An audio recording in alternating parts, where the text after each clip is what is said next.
人讲这 ADHD 注意力不足过动症，有医生表示讲，台湾有9%的囡仔受到这款过动症的影响，只有1%的人有去治疗。医生和家长协会是拢呼吁讲，这家长呢就要观察这厝内面的囡仔，若是上课袂专心，人际关系无好，长期有这个问题，就要赶紧带去给医生看。医生也讲，提早治疗对囡仔的未来发展才是有帮助的。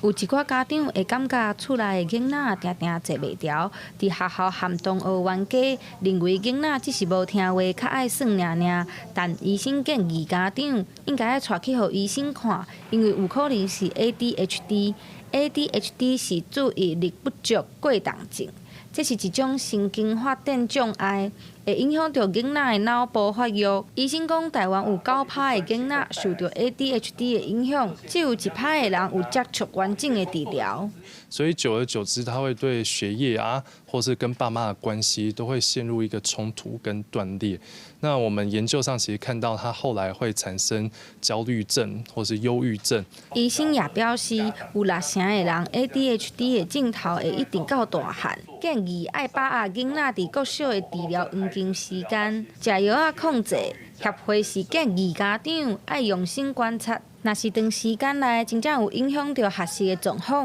临床等等，就要严肃面对。很有耐心的去观察，你就算带他去看医生，就算医生开药给他了，就算他已经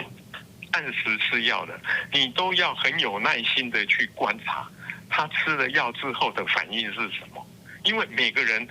每个小孩他的反应可能都不一样。协会也发现，有一寡家长会烦恼囡仔伫细汉就食药啊无好，医生是澄清讲，治疗的药啊袂害囡仔食调咧，颠倒会当控制囡仔专心和情绪。药啊就亲像替囡仔的大脑挂目镜，会当帮助因和外界的互动较有理路，专心做好无情的代志。药啊、心理治疗、家长配合、教育配合，拢是真重要的代志。记者陈心东、谢桂玲台北报道。